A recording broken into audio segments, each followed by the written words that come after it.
मंगलालं च सव्येशिं पढ़मं ओई मंगलम। जय बोलो देवादिदेव खदरा श्री भगवान महावीर स्वामी की, अहिंसा परमो धर्म की, परम पूज्य आचार्य गुरुवर श्री विद्यासागर जी महाराज की, परम पूज्य मुनि श्री 108 प्रमाण सागर जी महाराज की, परम पूज्य मुनि श्री 108 विराट सागर जी महाराज की। एक युवक तेज गति से अपनी गाड़ी को ड्राइव करके जा रहा था। रास्ते में एक बोर्ड दिखा, उस पर लिखा था आगे रास्ता खराब है, यहाँ से न जाए। बोर्ड में लिखा था आगे रास्ता खराब है, कृपया यहाँ से न जाए। उसने सड़क की ओर देखा,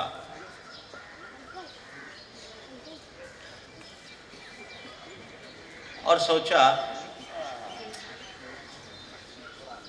कि सड़क इतनी सुंदर नजर आ रही है, रास्ते में कोई व्यवधान नहीं दिख रहा है, दूर दूर तक सड़क साफ दिख रही है। भैया एक बार कर लो जो करना, बीच में आवागमन मत करो, सबकी एकाग्रता। जितने गाना आ जाओ, जल्दी आ जाओ। कि युवक के मन में प्रतिक्रिया हुई कि सड़क बहुत साफ सुथरी दिख रही है, फिर पता नहीं क्यों ऐसा निषेध किया जा रहा है, आगे रास्ता खराब नहीं। उसने उस सूचना को अनदेखा करके अपनी गाड़ी उसी दिशा में आगे बढ़ा दी। कोई 2 किलोमीटर आगे जाने के बाद उसे एक टूटी हुई पुलिया दिखाई पड़ी, आगे रास्ता नहीं था। गाड़ी रिवर्स में आना पड़ा। गाड़ी रिवर्स में लेकर आया और जैसे ही उस टर्निंग पर पहुंचा, फिर वो बोर्ड दिखा और इस बार उसे बोर्ड का पिछला हिस्सा दिख रहा था। उस पर लिखा था आखिर लौट के आना पड़ा ना, आखिर लौट के आना पड़ा ना। संसार का हर आदमी आज अपनी गाड़ी को जिस दिशा में दौड़ा रहा है, एक बार उसे लौट कर आना पड़ता है। संत उसे समझाते हैं कि देख ये रास्ता ठीक नहीं है, लेकिन फिर भी मनुष्य उनकी बातों को अनसुना कर अपनी गाड़ी को आगे बढ़ाता है और फिर एक बार उसे लौट कर आना पड़ता है। मैं आज आपसे कुछ बातें कहना चाह रहा हूं। आप अपना जीवन जी रहे हैं, जीवन की दिशा आपने तय की है। आपके जीवन का लक्ष्य क्या, आपके जीवन का उद्देश्य क्या, 4 बातों की चर्चा मैं आप सबसे करूंगा। Number 1, centre of life.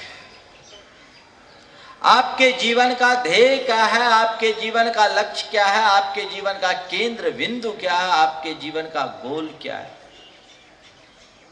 अभी आप घर से प्रवचन सुनने के मूड से आए तो आपने अपना एक गोल बनाया कि मुझे लेक डिस्ट्रिक्ट जाना है, प्रवचन सुनना है, और रास्ते की सब बातों को आपने नजरअंदाज किया, तब यहां आकर के पहुंचे। लक्ष्य था प्रवचन सुनने का। आपके जीवन का लक्ष्य क्या है? आपने कोई लक्ष्य बनाया? आप जवाब दे सकते हो। आप जीवन जी रहे, आपके जीवन का सेंटर क्या है, क्या है लक्ष्य? कोई जवाब नहीं। लक्ष्य कुछ न कुछ तो होगा, निर्लक्ष्य तो नहीं है। एक बार एक से पूछा, भैया तुम क्यों जी रहे हो? उसने जवाब दिया, इसलिए कि अभी मरे नहीं है। जीवन का लक्ष्य क्या है? आपने कभी विचार किया? अगर मनुष्य से इस विषय में जब भी पूछा जाता है तो आज के अधिकतर व्यक्ति का कोई ठोस लक्ष्य नहीं दिखता, और यदि लक्ष्य है तो केवल पैसा, पावर और पोजीशन ही उनका एक लक्ष्य दिखाई देता। अधिक से अधिक पैसा कमाएं, यही लक्ष्य है। क्या लक्ष्य है? क्या बात हो गई? पहला लक्ष्य इंसान से जब भी पूछे तो वो कहता है मेरे जीवन का पहला लक्ष्य है पैसा कमाना। ठीक, पैसा कमाना तो कितना कमाना? और क्या केवल पैसा कमा लेने मात्र से जीवन की परिपूर्णता हो जाएगी? क्या जीवन की सफलता या सार्थकता केवल पैसा कमाने में है? मानता हूं कि पैसा कमाना आपके जीवन की एक जरूरत है, लेकिन संपूर्ण जीवन को क्या केवल पैसे के लिए समर्पित कर देना ठीक बात है? जीवन के शुरुआती दौर से आज तक के अनुभव को आपने कभी टटोला? उस अनुभव की समीक्षा करने की कभी कोशिश की? आदमी लक्ष्य बनाता है, मुझे पैसा कमाना है, पैसा कमाना है। ठीक है, पैसा क्यों कमाते हैं? मनुष्य के एक सोच है कि जीवन में सुख चाहिए तो सुख के लिए साधन चाहिए, और साधन के लिए पैसा चाहिए। जितना पैसा होगा उतने साधन होंगे, और जितने साधन होंगे उतना सुख होगा। कुछ ऐसा ही ख्याल है ना आपका? जितना पैसा होगा उतना साधन, और जितना साधन होगा उतना सुख। सुख के लिए साधन और साधन के लिए पैसा, मनुष्य उसी में सारी जिंदगी लगा रहता है। मैं आपसे पूछना चाहता हूं, आपने अपने जीवन में जितने साधन जोड़े, क्या उतना सुख आपने प्राप्त किया? ईमानदारी से अपने मन का अंतर विश्लेषण करके देखना कि आज आप जहां हों, आज से 20 वर्ष पहले हो सकता है आपके पास आज से कम पैसे हों और आज से कम साधन हों। इन 20-25 वर्षों में आपने अच्छा पैसा कमाया, अच्छे संसाधन जोड़ लिए। मैं आपसे सवाल पूछता हूँ, 20-25 वर्ष पहले ज़्यादा सुखी थे कि आज ज़्यादा सुखी हैं? ईमानदारी से बताना। हाँ, पहले सुखी हैं पक्का? तो फिर क्यों पीछे लगे हो? अंतर है आप में और हम में। आप सब सुख के साधन जोड़कर सुख पाना चाह रहे हो, और हम सुख के साधन छोड़ करके इस सुख के मार्ग पर लग रहे हैं। मुझे पता नहीं किसने क्या पाया, लेकिन मैं यही पाता हूं कि आपने मुझे ऊपर बिठाया। यूं ही नहीं बिठाया होगा, तो सोच के बिठाया। सोच मनुष्य की ठीक करने की जरूरत है। पैसा, साधन, पदार्थ एक सीमा से ज्यादा सुख नहीं दे सकता। सुविधाएं इनके बदौलत मिल सकती है, लेकिन सुविधा और सुख दोनों समान नहीं है। फैसिलिटीज और पीस इक्वल नहीं है। हो सकता है एक इंसान के पास ढेर सारी सुविधाएं हों, लेकिन वो रात में नींद की गोलियां फाके बिना सो नहीं पाता। और एक व्यक्ति ऐसा है जिसके पास कोई साधन नहीं, सड़क के किनारे अखबार बिछाकर आराम से सो लेता है। फिर इस बात को हम कैसे स्वीकार करें कि जितनी अधिक सुविधा होगी मैं उतना सुखी होऊंगा? कतई नहीं। सुख और दुख का संबंध बाहर की सुविधा और असुविधाओं से नहीं है। सुख और दुख का संबंध हमारी मानसिकता से है। मनुष्य की मानसिकता ठीक है तो तमाम असुविधाओं में भी वो प्रसन्न रहकर जी सकता है, और उसकी मानसिकता खराब है तो सब तरह के संसाधनों से घिरे रहने के बाद भी बेचैन रह सकता है। एक व्यक्ति है जो एयर कंडीशन में बेचैनी से रात बिता रहा है, और दूसरा व्यक्ति है जो फेयर कंडीशन में आनंद से रात बिता रहा है। संत कहते हैं विचार करो तुम्हारी अपनी इंटरनल कंडीशन क्या है। तुम अपनी कंडीशन का विचार करो, तुम्हारे जीवन की धारा क्या है, तुम्हारे जीवन की दिशा क्या है। अपना कंसेप्ट ठीक होना चाहिए। सुविधाएं जुटाई जा सकती है, लेकिन सुख नहीं जोड़ा जा सकता। आप बाजार से पैसे के बदौलत सारी सुविधाएं खरीद सकते हो। जिस आदमी के पास जितना पैसा है वो दुनिया की बड़ी सी बड़ी सुविधाएं अपने साथ जोड़ सकता है, लेकिन ये मजबूरी है कि पैसा सुविधा तो दे देता है, सुख नहीं दे पाता। पैसा सुविधा तो दे देता है, सुख नहीं दे पाता। मनुष्य पैसे के बल पर भोजन जुटा सकता है, भूख नहीं। पैसे के बदौलत बिस्तर ला सकता है, नींद नहीं। पैसे के बदौलत चश्मा खरीद सकता है, आँख की ज्योति नहीं। पैसे के बदौलत सौंदर्य के प्रसाधन ला सकता है, लेकिन रूप नहीं।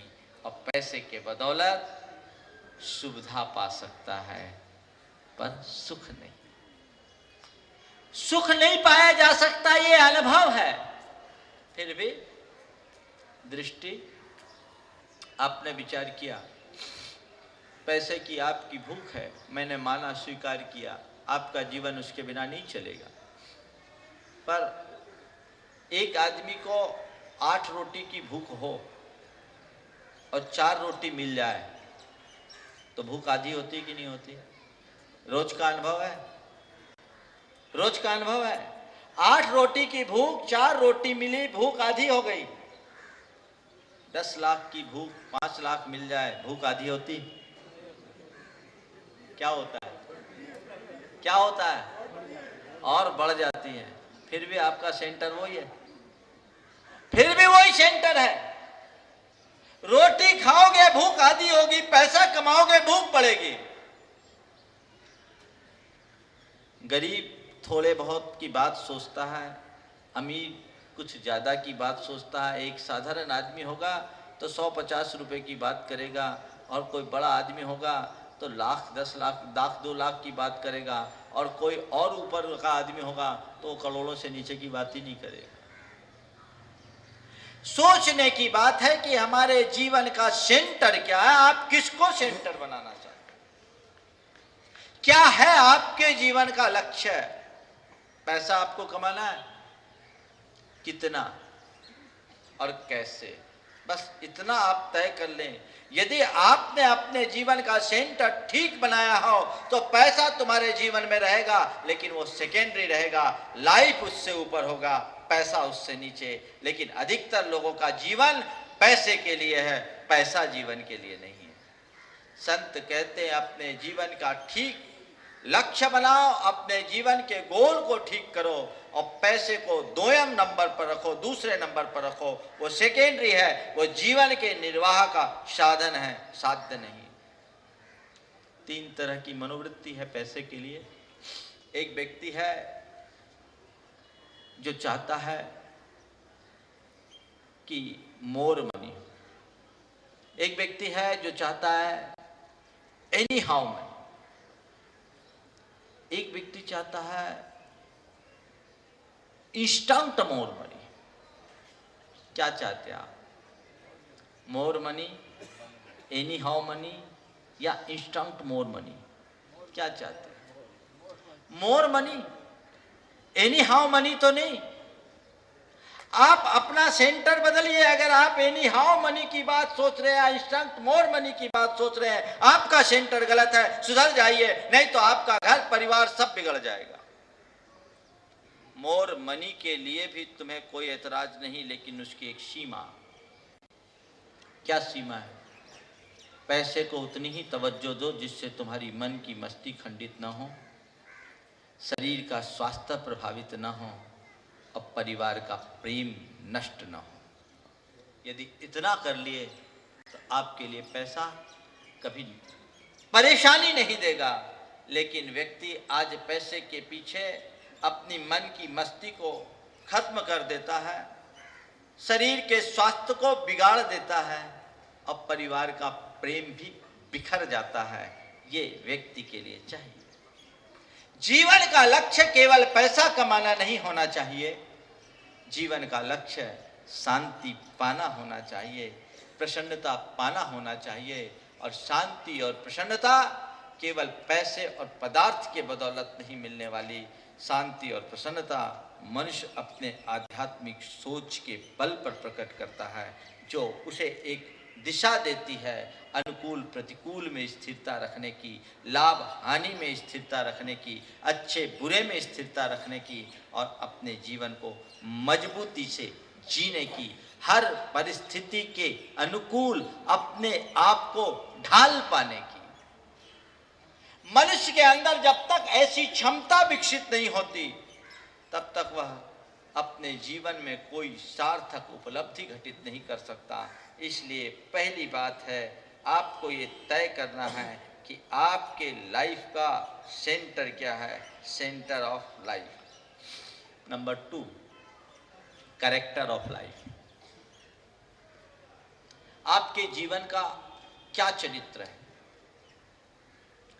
भारत में चरित्र को सबसे ज्यादा महत्व दिया गया है और यही वजह है कि भारत में चरण पूजा जाता है। चरण पूजने की परंपरा केवल भारत में ही है, भारतीय संस्कृति की विशेषता है, क्योंकि चरण आचरण का प्रतीक है। आपका चरित्र क्या है? आपने कभी विचार किया अपने चरित्र के बारे में? भारत की संस्कृति ने हमेशा हमारे चरित्र को उज्जवल बनाने की बात कही और ये कहा गया कि धन गया कुछ नहीं गया, तन गया तो कुछ गया, चरित्र गया सब कुछ गया। बचपन से हमने सुना, wealth is gone, nothing is gone, health is gone, something is gone और कैरेक्टर इज गॉन। चरित्र गया सब गया। आज बदल गया, गई सोच उल्टी हो गई। मनुष्य अपनी चरित्र की बलि चढ़ाने के लिए तैयार है, लेकिन पैसा का नुकसान सहने के लिए तैयार नहीं। आप क्या कर रहे हैं? विचार करें। अपने चरित्र को निर्मल बनाने की कोशिश हमारी होनी चाहिए और वह तभी होगा जब हम अपने संस्कारों को सुरक्षित रखेंगे। इस दौर में यदि सबसे ज्यादा गिरावट हुआ है तो मनुष्य के चरित्र का हुआ है, क्योंकि हमने अपने सांस्कृतिक मूल्यों की खुली उपेक्षा करना शुरू कर दी। हमारी जो सांस्कृतिक निष्ठा है वो विनष्ट होने लगी है और इसके कारण आज मनुष्य के चरित्र में घोर विकृतियां उत्पन्न होने लगी है और जहां चरित्र में विकृति होती है वहां सब गड़बड़ हो जाती है। आप क्या करना चाहते हैं? भारत की संस्कृति कहती है अपने आप को अच्छा बनाओ। 3 स्थिति है। I would like to get good, दूसरा I would like to do good और तीसरा I would like to be good. Get good, do good और बी गुड। आप देखिए आपकी टेंडेंसी क्या है। आप सब अच्छा पाना चाहते, अच्छा पाना चाहते हैं। घर चाहेंगे तो अच्छा, अच्छे लोकेशन में, अच्छा सुंदर से सुंदर, घर का फर्नीचर भी A1 होना चाहिए। आप गाड़ी चाहेंगे तो एकदम एक क्लास की गाड़ी आपको चाहिए। पत्नी चाहेंगे तो सुंदर के सुंदर पत्नी होनी चाहिए। परिवार हो तो सबसे अच्छा परिवार होना चाहिए। आप जो कुछ भी चाहते हैं टॉप का चाहते हैं, गेट गुड, सब कुछ अच्छे से अच्छा मिले, खराब कुछ भी पसंद नहीं करते। करते हो क्या? सब अच्छा चाहते हो, ठीक है। अच्छा तुमने पा लिया तो क्या होगा? अच्छा पाने की सार्थकता तो तब होगी जब अच्छा कुछ करो। गेट गुड के बाद डू गुड है आपके अंदर। अच्छा तुमने पाया है, आज तुम्हारे पास सारी फैसिलिटीज है, तुम वो तमाम उपलब्धियों को हासिल किए हो जो अन्यों के पास नहीं है। सब कुछ अच्छा पाने के बाद यदि तुम्हारे मन में अच्छा करने की कोई ललक है तो तुम समझना कि तुम्हारा ये अच्छा पाना सार्थक है आपके मन में अच्छा करने की चाह, कुछ अच्छा मैं करूं, अच्छा करूं, अच्छे से अच्छा करूं, जो मेरे अलावा दूसरों के भी काम में आए। आज मनुष्य अच्छा करने के क्षेत्र में पीछे हट रहा है, जबकि हमारी संस्कृति सदैव सुकृत करने की प्रेरणा देती है। सुकृत करो यानी भलाई का काम करो। हमने बचपन से सुना है, करे जा तू जग में भलाई का काम, तेरे बन जाएंगे बिगड़े काम। तो भलाई का काम करो, अच्छा करो। अच्छा करने के लिए हम कितना तैयार है। एक मनुष्य है जो साधनहीन है, वो अच्छा कार्य नहीं करता तो कोई बात नहीं, लेकिन जिसके पास सब कुछ अच्छा है उसके बाद भी अच्छा ना करे तो संत कहते हो वो मनुष्य अच्छा नहीं, वो मनुष्य अच्छा नहीं। 4 शब्द हैं, प्रकृति, संस्कृति, विकृति और दुष्कृति। प्रकृति, संस्कृति, विकृति और प्रकृति, विकृति, संस्कृति और दुष्कृति। शब्द जाने पहचाने हैं, लेकिन इनके अर्थ को आप मेरे हिसाब से सुनिए। प्रकृति, भूख लगने पर भोजन करना प्रकृति है, ठीक है। भूख लगने पर भोजन करना प्रकृति है, और बिना भूख के भोजन करना विकृति है। भूख लगने पर भोजन करना प्रकृति है, बिना भूख के भोजन करना विकृति है। भूखे को भोजन कराकर भोजन करना हमारी संस्कृति है, और दूसरों की रोटी छीन लेना दुष्कृति। हमारी संस्कृति किसी भूखे को खिलाकर खाओ, अच्छा पाया है तो अच्छा करो, तब तुम्हारा चरित्र ठीक माना जाएगा। उस मनुष्य का चरित्र अच्छा नहीं जो अच्छा पाने के बाद भी अच्छा करने को उत्साहित नहीं। लेकिन यही नहीं ठहरा, अच्छा पाना बहुत मूल्यवान नहीं, और अच्छा करना भी सर्वस्व नहीं। उससे आगे है अच्छा बनना। अच्छा बनना, बी गुड, मैं अच्छा बनूं, मैं एक नेक इंसान बनूं, मैं अपने जीवन का गुणात्मक परिवर्तन करूं, मैं अपने चरित्र में निखार लाऊं, मेरे जीवन में संयम, सादगी और सदाचार प्रकट हो। ये जीवन की सबसे बड़ी उपलब्धि है। कोई जरूरी नहीं कि जिसने अच्छा पाया वो अच्छा करे, या अच्छा करने वाला इंसान अच्छा बने। अच्छा बहुत सारे व्यक्ति कर सकते हैं, अपना नाम पाने के लिए, अपना जस पाने के लिए, लोगों पर अपना प्रभाव जमाने के लिए अच्छा कर सकते हैं। लेकिन अच्छा करना भी तभी सार्थक है जब इंसान अच्छा बने। अच्छा करके ही अच्छा बना जाएगा। लेकिन इतने मात्र से संतुष्ट मत होना कि मैंने अच्छा कर लिया तो अच्छा बन भी गया। अपने कैरेक्टर को देखो जो बी गुड की बात करता है, जिस चरित्र के बल पर हम अपने जीवन में सुधार ला सकते हैं, निखार ला सकते हैं, वो चरित्र मेरे जीवन में प्रकट हो, जो हमारे यहाँ की वैल्यू है। एक दिन मैं ऐसे ही चरित्र की चर्चा कर रहा था, एक युवक ने मुझसे कहा, महाराज अब तो ये सब चीजें बीते जमाने की बात हो गई। बोले क्यों? बोले महाराज आजकल चरित्र को कौन पूछता है, चरित्रवान तो बैठा रह जाता है और उल्टे सीधे टिकड़म करने वाले लोग फलते फूलते रहते हैं। उसके साथ एक व्यक्ति और बैठा था, बोले महाराज जी आप लोग चरित्र की बात करते हैं, चरित्र की आजकल मार्केट वैल्यू कहाँ है? चरित्र की मार्केट वैल्यू कहाँ है? तो मैंने कहा सुनो, अगर तुम मार्केट वैल्यू की बात कहते हो तो मैं भी तुमसे कहना चाहता हूं, एक वेश्या की मार्केट वैल्यू होती है, मां की कभी कोई मार्केट वैल्यू नहीं होती। हर चीज की मार्केट वैल्यू देखने की कोशिश नहीं करो। वेश्या की मार्केट वैल्यू है, मां की मार्केट वैल्यू नहीं होती। चरित्र की कोई मार्केट वैल्यू नहीं, लेकिन चरित्रवान की ही वैल्यू होती है। Character of life. अपने जीवन के चरित्र को दृढ़ बनाने की कोशिश करें।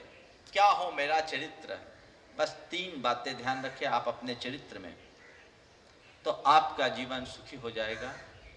अपने सुख के लिए किसी के आंखों में आंसू ना आने दें, यह आपके जीवन के अच्छे होने का प्रमाण है। अपने सुख के लिए किसी के आंखों में आंसू ना आने दें। दूसरों के रुदन पर अपना सुख न मनाएं। अपना सुख, दूसरों के रुदन पर अपना सुख न बनाएं और अपना दुख किसी के रुदन का कारण न बने। इस तरह से आप अपने दुख को दूसरों से शेयर न करें, जो आपके कारण वो भी आपके साथ दुखी हो जाए। और नंबर 3, अपना सुख, दूसरों के रुदन पर अपना सुख न करें, दूसरों को नुकसान पहुंचा करके कभी सुख पाने की बात न करें। अपना दुख दूसरों के दुखी करने के लिए न करें और जितना बन सके दूसरों के सुख के लिए खुद का दुख भी स्वीकार ना हो तो स्वीकार कर ले। ये एक अच्छे इंसान के चरित्र की पहचान है। इतना अगर मनुष्य के जीवन में आ गया तो सब कुछ हो गया। Number 3, communication of life. आज के लोगों के जीवन में बड़ी आपाधापी है। कम्युनिकेशन का मतलब क्या? कम्युनिकेशन मतलब संपर्क, संवाद। आज लोगों का किसके साथ संपर्क है? हाँ? आपका आपके साथ कम्युनिकेशन है, स्वयं से, स्वजनों से और समाज से। तीनों से कम्युनिकेशन होना चाहिए और तीनों के साथ कम्युनिकेशन गैप हो गया। स्वयं से भी, स्वजनों से भी और समाज से भी। जब तीनों से कम्युनिकेशन गैप होगा तो जीवन में आनंद कैसे होगा? सबसे पहले अपने आप के साथ कम्युनिकेशन। आपका आपके साथ जब तक कम्युनिकेशन नहीं बैठेगा तब तक आप अपने जीवन को सुखी 3 काल में नहीं कर सकते। आज के मनुष्य की जिंदगी की हालत ऐसी है कि सारी जिंदगी बीत जाती, कुछ पता ही नहीं चलता। सुबह से शाम हो जाती है, जिंदगी तमाम हो जाती है, इंसान कुछ सोच ही नहीं पाता। क्या कर रहा हूं, क्या नहीं कर रहा हूं, कुछ पता नहीं, उसे खुद के होने का पता नहीं। बड़ी बुरी स्थिति है। संत कहते रोज उठो, अपने आप से अपना संवाद जोड़ो और ये देखो कि मैं कौन हूं, मेरा क्या है, मेरे जीवन का लक्ष्य क्या है, मेरा उद्देश्य क्या है, मुझे क्या पाना है। आज मैं साधु हूं, 30 साल से साधना के इस मार्ग पे लगा हुआ हूं। सुबह उठता ही हूं तो अपने आप से अपना कम्युनिकेशन जोड़ करके ये सोचता हूं, श्रमणो हम, मैं एक साधु हूं और मुझे अपने साधु जीवन की मर्यादा को सुरक्षित रख करके चलना है। मेरे साथ ये जो कम्युनिकेशन है वो मुझे अपनी चर्या, क्रिया और व्यवहार में दृढ़ रखता है। आपका कोई कम्युनिकेशन है? आप कभी सोचते हो कि मैं कौन हूं, मेरे साथ क्या जिम्मेदारियां हैं, क्या आपकी जवाबदेही है? आपका आपके साथ कोई कम्युनिकेशन नहीं। सुबह हुआ बिजनेस की प्लानिंग और रात हुई बिजनेस की प्लानिंग, नींद हुई तो बिजनेस की प्लानिंग। इसके अलावा क्या है? कहां है आपका कम्युनिकेशन? एक ने कहा महाराज आज का कम्युनिकेशन तो सबका व्हाट्सएप और फेसबुक में है। विचार करने की जरूरत है। स्वयं के साथ एक सार्थक संवाद युग की आवश्यकता। मनुष्य के जीवन की अशांति का मूल यही है कि वो खुद को भूल गया है। एक आदमी तेजी से जा रहा था। युवक ने उसे टोक कर पूछा, भाई साहब कहां जा रहे हो? उसने कहा पता नहीं। तेजी से जाते हुए युवक को टोक कर किसी ने पूछा कि भाई साहब आप कहां जा रहे हो? उसने कहा पता नहीं। बोला आ कहां से रहे हो? बोला पता नहीं। सामने वाले को बड़ा आश्चर्य हुआ, कहां जा रहे हो? पता नहीं। आ कहां से रहे हो? पता नहीं। उसने पूछा भैया क्यों जा रहे हो? उसने कहा पता नहीं। अब तो सामने वाला एकदम हैरान रह गया। उसने कहा कहां जा रहे हो? पता नहीं। कहां से आ रहे हो? पता नहीं। क्यों जा रहे हो? पता नहीं। तो भैया मेरे ये तो बताओ तुम हो कौन? उसने कहा ये भी पता नहीं। ऐसे आदमी को हम पागल के अतिरिक्त और कुछ कहेंगे, लेकिन वो पागल कहीं और नहीं, इसी जमात का एक अंग है। विचार करो, जिसे अपने होने का, अपने जीने का पता ना हो, वो इंसान पागल नहीं तो और क्या है। स्वयं के साथ अपना कम्युनिकेशन जोड़िए। मैं कौन हूं, मेरा क्या है, मेरा कर्तव्य क्या है, मेरी ड्यूटी क्या है। सबसे पहले आप एक इंसान हो, अपने इंसानियत को समझिए। आप एक आत्मा हो, अपने आत्मा को समझिए, अपने जीवन को संवारने का लक्ष्य बनाइए। फिर आप अगर एक परिवार के प्रमुख हो, एक पिता हो, पति हो, भाई हो, पत्नी हो, आप ये देखिए कि जो मैं हूं उसमें मैं खरा उतर रहा हूं कि नहीं। मुझे क्या करना है, मेरे होने के लिए मुझे क्या करना है। अगर आपके साथ एक सार्थक संवाद नहीं बना, जीवन में लय नहीं आ सकती। लोग भागे जा रहे हैं आपाधापी की इस अंधी दौड़ में, कुछ हो ही नहीं सकता।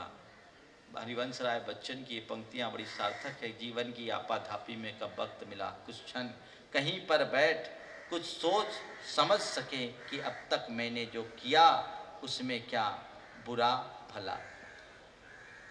जीवन की आपाधापी में कब वक्त मिला, कुछ देर कहीं पर बैठ कुछ सोच सकूं, मैंने अब तक जो किया उसमें क्या बुरा भला। ये कब होगा? जब आपके साथ कम्युनिकेशन जुड़ेगा। वो नहीं, अध्यात्म कहता है, धर्मशास्त्र कहता है, या हमारी संस्कृति कहती है, अपने साथ अपना एक अच्छा संवाद बनाओ। और जब तक तुम्हारा अपने साथ संवाद नहीं जुड़ेगा, तुम अपने जीवन को सुखी नहीं बना सकते। दूसरे नंबर पर, स्वजनों से आपका कम्युनिकेशन। आप जीते हो, आपका अपने परिवार के लिए समय है आपके पास? कितना समय, आप कितना समय देते हैं? घर परिवार के लोगों के साथ मिल बैठ करके बातचीत करने के लिए आपके पास समय है? एक दूसरे के दुख दर्द को आप समझते हैं, एक दूसरे के अंदर की बातें, दिल की बात शेयर करते हैं? है आपके पास समय? एक बार एक सज्जन मेरे पास आए, बड़े उद्योगपति थे। उनके साथ एक 12-13 साल का लड़का था। मैंने उसकी ओर देखा, पूछा ये कौन है? बोला महाराज मेरा बेटा है। अच्छा। मैंने पूछा कौन सी क्लास में है? उसने बोला 5वीं में। तो बेटे ने बोला पापा आप गलत बोल रहे हैं, मैं 6वीं में हूँ। बाप को पता नहीं कि बेटा कौन सी क्लास में पढ़ रहा है। ये कहानी है आज की।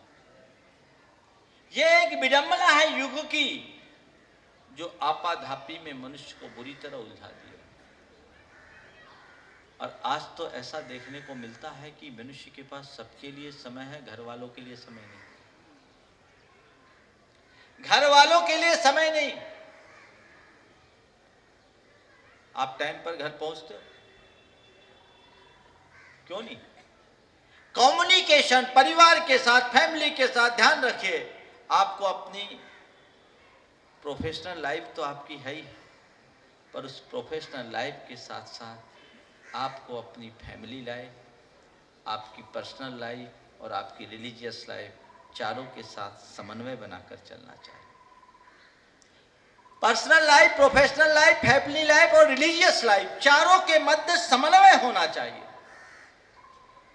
प्रोफेशन में आप इस कदर न उलझ जाएं कि आपकी पर्सनल लाइफ चौपट हो जाए, आपकी फैमिली लाइफ बिगड़ जाए और आपकी जो रिलीजियस लाइफ है वो चरमरा जाए। ऐसा नहीं होना चाहिए। चारों में जो समन्वय बना करके चलता है, उस मनुष्य के जीवन में आनंद होता है। कम्युनिकेशन अपने परिवार के साथ, अपने स्वजनों के साथ, सबके लिए आपके पास समय होना चाहिए। घर में यदि वृद्ध माता पिता है तो दिन भर के कारोबारी व्यस्तता के बाद आओ तो अपने पिताजी के चरण स्पर्श करो, उनके हाथ पांव दबाओ, उनसे उनका हाल चाल पूछो, उनके आशीषों को अपने शिष्य को लो, वो तुम्हारी प्रगति का आधार बनेगा। लेकिन आज की स्थिति यह है कि घर के बूढ़े माँ बाप की तो कोई कदर ही नहीं है, यही प्रतीक्षा है कब ये जाए। और अपने बीवी बच्चों के लिए भी पर्याप्त समय नहीं। ये चीज, ये जीवन की अशांति का बीज है।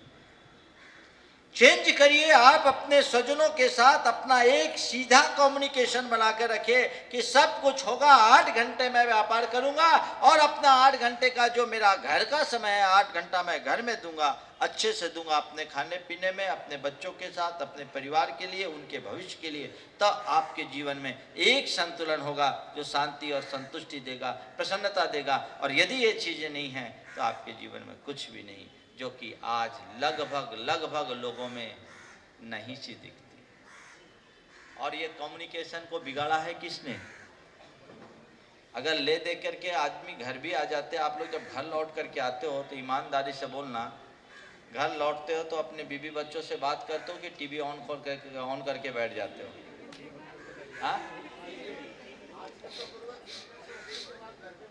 हाँ? ऑफिस के बाद बिजनेस घर पे ले आते, मान लो नहीं भी लाए तो आए तो पहले आते ही पहले टीवी खुलेगा, उसके बाद में कुछ और नहीं है तो फिर मोबाइल। कम्युनिकेशन कैसे बनेगा? ध्यान रखना, आजकल जो परिवारों में बिखराव हो रहा है, प्रेम का तत्व जो विनष्ट हो रहा है, उसके पीछे ये कम्युनिकेशन गैप बहुत बड़ा कारण है, बहुत बड़ा कारण है। चाहिए आप अपने घर का वातावरण ऐसा बनाएं कि आपके हर व्यक्ति, हर घटक के मन में एक दूसरे के साथ जुड़ाव हो, ये बना करके रखकर चलना चाहिए। स्वजनों के साथ आप अपना अच्छा कम्युनिकेशन बनाकर रखें। और फिर तीसरे नंबर पर समाज के साथ आपका कम्युनिकेशन हो। आप एक सामाजिक प्राणी हैं, समाज के साथ आपका संवाद और संपर्क बना रहना चाहिए। समाज की गतिविधियों में आपकी सहभागिता होते रहनी चाहिए, तब आप अपने जीवन में कुछ कर पाएंगे। क्योंकि समाज और सामाजिकता के साथ बंधे हुए लोगों के सांस्कृतिक मूल्य कभी बिखरते नहीं, नष्ट नहीं होते, वे जीवन में स्थिरता बनाए रखते हैं। लेकिन मैं आजकल देखता हूँ लोगों का समाज से तो संपर्क बना रहता है, परिवार से नहीं बनता और स्वयं से कम होता है। मैं ऐसे लोगों को, बहुत लोगों को जानता हूँ जो लोकप्रिय हैं पर परिवार प्रिय नहीं है, लोकप्रिय हैं पर परिवार प्रिय नहीं है। हर सभा सोसाइटी में जाने के लिए समय है, घर वाले को समय नहीं। समाज के रिक्वायरमेंट को पूरा करने के लिए तत्पर है, लेकिन अपने बीवी बच्चों के लिए समय नहीं, उनके रिक्वायरमेंट को पूरा करने के लिए तैयार नहीं। समाज गीत गाता है, परिवार के लोग उनसे नाखुश रहते हैं। ये समाज सेवा कतई अच्छी नहीं है। अगर आप समाज की सच्ची सेवा करना चाहते हैं तो उसको अपने घर से शुरू करें। यदि घर में प्रसन्नता का वातावरण है तो आप समाज में भी प्रसन्नता का वातावरण स्थापित कर सकेंगे। समाज के साथ कम्युनिकेशन बहुत अच्छी चीज़ है, लेकिन वह तभी सार्थक है जब आपका कम्युनिकेशन आपके परिवार के साथ भी जुड़ा हो। बहुत सारे लोग हैं ऐसे जो इस तरीके से करते हैं। समाज के साथ आपका कम्युनिकेशन अच्छा बना रहना चाहिए। और अंतिम बात है कंट्रीब्यूशन ऑफ लाइफ। आप आपके जीवन का क्या कंट्रीब्यूशन है? आपने जीवन में बहुत कुछ पाया है, आपने इस जीवन के लिए कुछ दिया, परिवार का, समाज का, परंपरा का, संस्कृति का आपके साथ बहुत सारा जुड़ाव रहा है, जिनके बल पर आपने बहुत कुछ पाया, बहुत सारी उपलब्धियां अर्जित की। लेकिन आपने अपने लाइफ में क्या कंट्रीब्यूट किया? आपका क्या कंट्रीब्यूशन है? एक आदमी ने 10 करोड़, 20 करोड़, 25 करोड़, 50 करोड़ कमाया, वो मूल्यवान नहीं है। मूल्यवान ये है कि उसका इस समाज के लिए, इस जीवन में क्या कंट्रीब्यूशन है। आप कुछ कंट्रीब्यूट करने के लिए तैयार रहते हैं? भारत की संस्कृति में एक शब्द आया है कंट्रीब्यूशन के लिए, दान, डोनेशन। ये कहीं नहीं है। जहाँ आदान है वहाँ प्रदान होना चाहिए। आपने कुछ पाया है तो आप दीजिए, तब आपके जीवन का संतुलन बनेगा। आपने जीवन में बहुत कुछ जोड़ा और कंट्रीब्यूशन करना नहीं सीखा तो तुम्हारा जोड़ना निरर्थक है। आप देखिए, हम श्वास लेते हैं तो श्वास लें और बाहर ना निकले तो श्वास लेना जितना जरूरी है, श्वास छोड़ना भी उतना ही जरूरी है। भोजन करते हैं और मल विसर्जन ना हो, शौच ना हो तो क्या होगा? हालत खराब हो जाएगी, हालत खराब हो जाएगी। संत कहते हैं भोजन करना जितना जरूरी है, मल का विसर्जन करना भी उतना ही जरूरी है। बस मैं आपसे केवल इतना ही कहता हूँ, पैसा कमाना जितना उपयोगी है, जरूरी है, उसका सदुपयोग करना उससे ज्यादा जरूरी है। यह कंट्रीब्यूशन बना रहना चाहिए। आप कुछ ना कुछ कंट्रीब्यूशन करिए। संस्कृति के लिए, धर्म के लिए, राष्ट्र के लिए, समाज के लिए आपका कुछ ना कुछ कंट्रीब्यूशन होना चाहिए। और ये कंट्रीब्यूशन हो तो जीवन की सार्थकता है। आपको विचार केवल ये करना है कि जब मैं इस दुनिया से विदा लूं तो ये विचार करूं कि मेरा इस जीवन में क्या कंट्रीब्यूशन है। आप देखें, कुछ आपने किया तो ठीक, नहीं तो एक दिन तो सब कुछ यहाँ से छोड़ करके जाना है। हाथ में कुछ भी नहीं रहने वाला।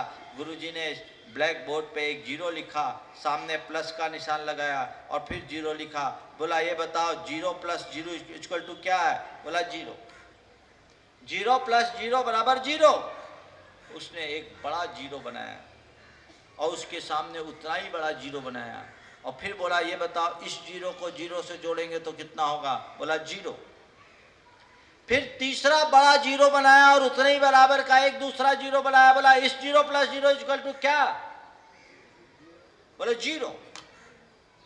एक छात्र ने कहा कि सर, आपने 3 जीरो बनाए, क्या छोटे जीरो का रिजल्ट छोटा और बड़े जीरो का रिजल्ट बड़ा होगा क्या?